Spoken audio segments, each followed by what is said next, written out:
salvadora que el Oriente tendría al Occidente en el momento en que este último atravesaba una gran crisis espiritual. Es decir, estas enseñanzas que se muestran como teosofía vienen de Oriente y por primera vez se conocen en Occidente a través de la Sociedad Teosófica en la obra maravillosa de la señora Blavatsky. Los maestros, para realizar su obra de ayudar a la humanidad en ese que sufre, se valen a través del tiempo de ciertos seres especiales, seres que tienen una condición muy especial de adelanto espiritual, de entrega a la obra de los maestros, y periódicamente vienen a ayudar al mundo. Estos fundadores internos de la Sociedad Teosófica vieron que era tiempo de llevar el mensaje de la teosofía a Occidente, y se los dice en esas cartas de los maestros a Sinet, que durante más de 100 años estuvieron buscando una persona con las condiciones adecuadas para fundar una sociedad como esta y llevar el mensaje al mundo. Y la persona que encontraron, con defectos, no era un ser perfecto, pero también con condiciones especiales, era la señora Blavatsky. Ellos que pueden ver hacia el futuro se dieron cuenta de que hubiera tenido que esperarse durante muchísimo tiempo más, tal vez siglos, antes de encontrar una persona como ella para realizar esta obra. Es una persona excepcional, una persona que se nos dice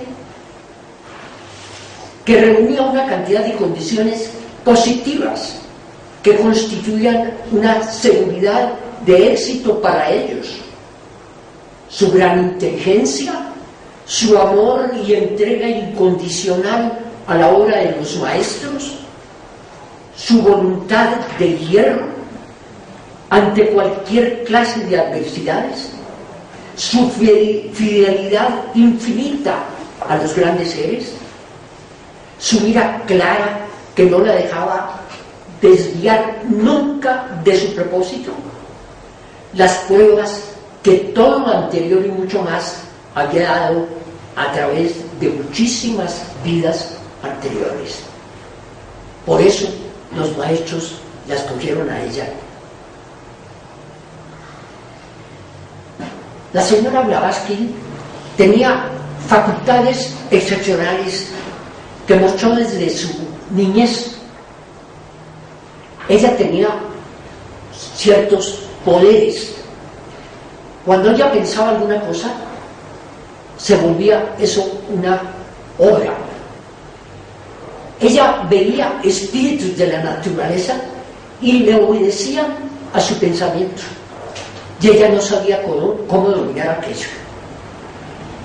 Tenía unos dones naturales para ver condiciones de otras personas, lo que estaba sucediendo en las mentes de los individuos, los podía leer, y para ella eso era un motivo de incertidumbre.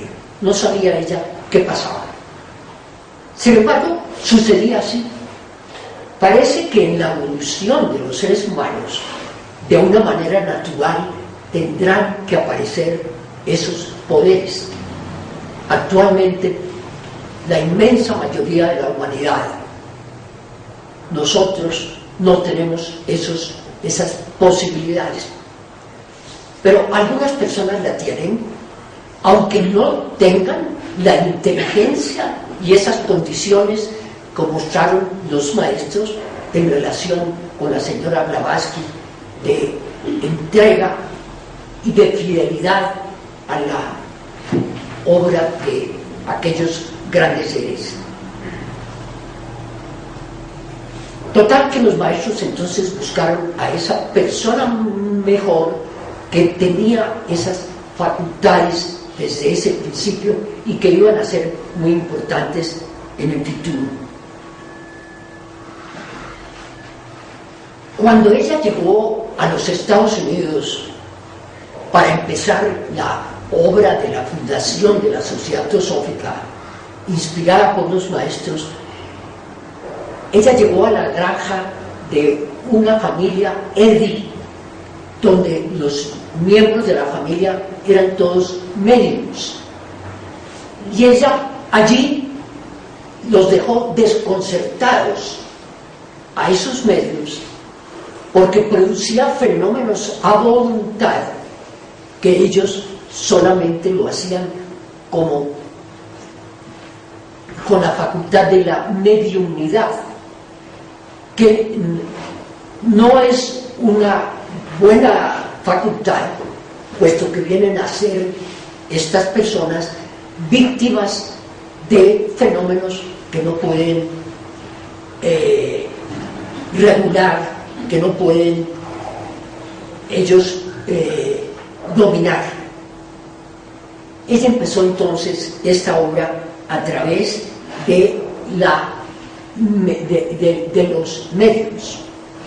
Pero si nosotros examinamos la vida de la señora Blavatsky, ya en esta época, cuando llega a fundar la Sociedad Teosófica, vemos que ella no es un medium, sino una mediadora. ¿Qué quiere decir esto?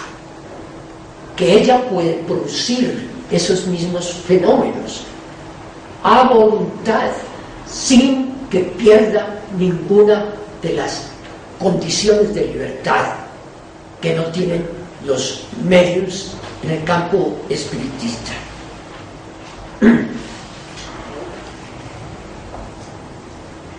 Cuando estudiamos la vida de la señora Blavatsky, tenemos que darnos cuenta de que hay 3 etapas fundamentales que hay que tener en cuenta. La primera etapa es desde su nacimiento hasta la edad de 17 años, en que ella empieza a viajar a través del mundo. La segunda etapa, de los 17 a los 40 años, que se caracteriza por sus viajes y por su educación en el campo espiritual. Y de los 40 años en adelante hasta su muerte a los 60 años, ya ella tiene control sobre todas estas circunstancias, sobre los elementales, esa producción de fenómenos a voluntad, y desarrolla la obra de los maestros.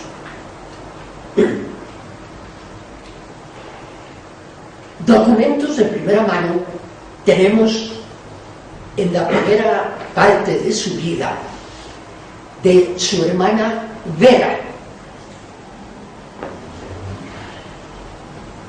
Ella nos dice en una biografía sobre su hermana, dice: nuestra madre, la señora Elena de Han, nacida Fadeyev, murió a la edad de 27 años.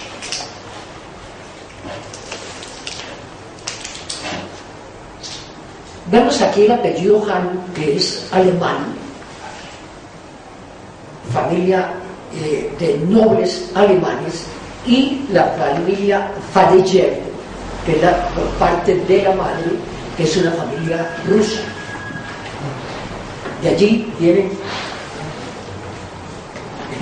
Gracias.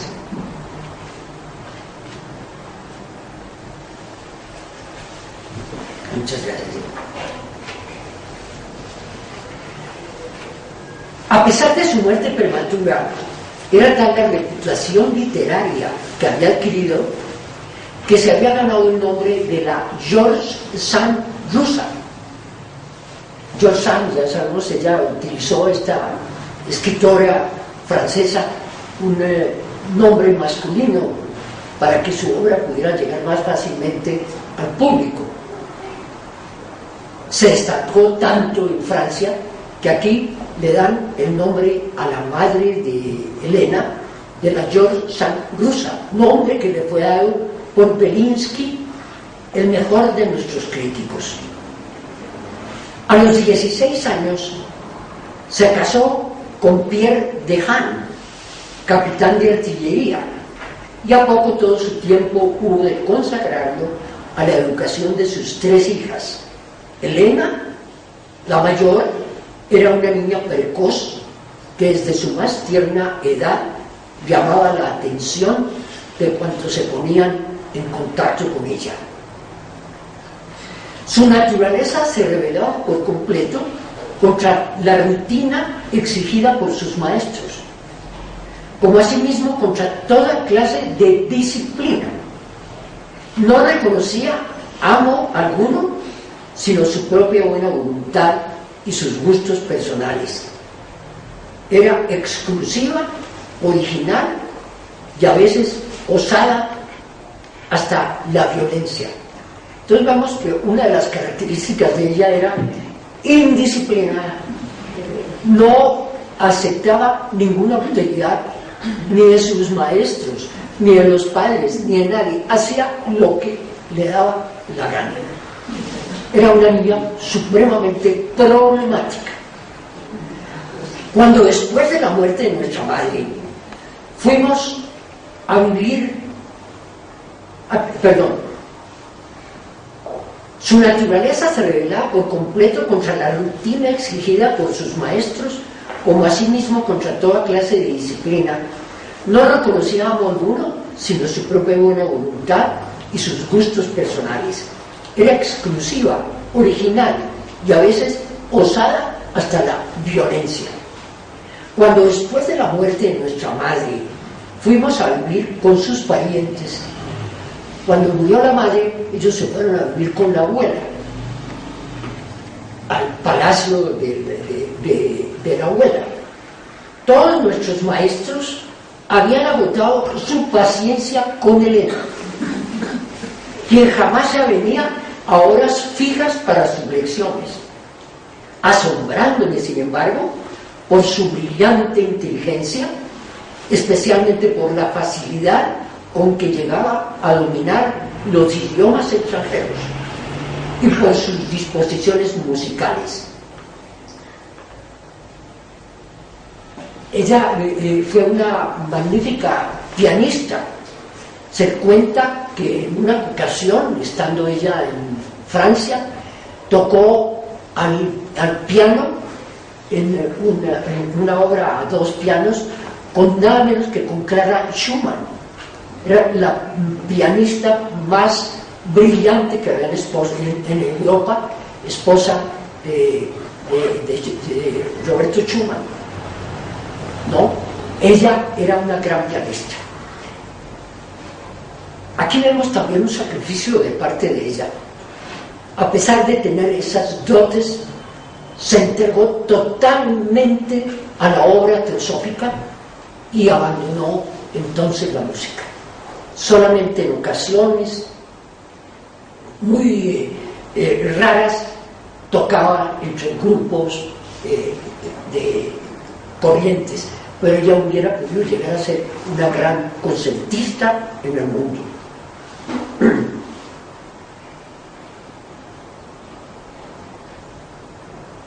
Tenía el carácter, así como todas las cualidades y malas, de un muchacho enérgico. Era como un chico violento en todos sus juegos y en todas las cosas.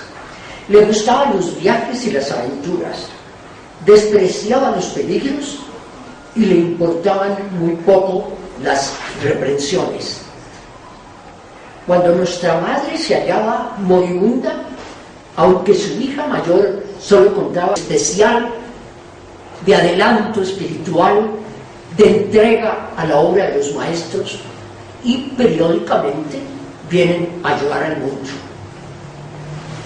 Estos fundadores internos de la Sociedad Teosófica vieron que era tiempo de llevar el mensaje salvador que el Oriente tendría al Occidente en el momento en que este último atravesaba una gran crisis espiritual.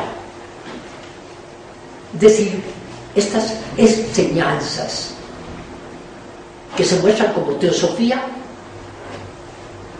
para realizar su obra de ayudar a la humanidad en ese que sufre, se valen a través del tiempo de ciertos seres especiales, seres que tienen una condición muy mensaje de la teosofía a Occidente, y se los dice en esas cartas de los maestros a Sinet, que durante más de 100 años estuvieron buscando una persona con las que vienen de Oriente, y por primera vez se conocen en Occidente a través de la Sociedad Teosófica en la obra maravillosa de la señora Blavatsky. Los maestros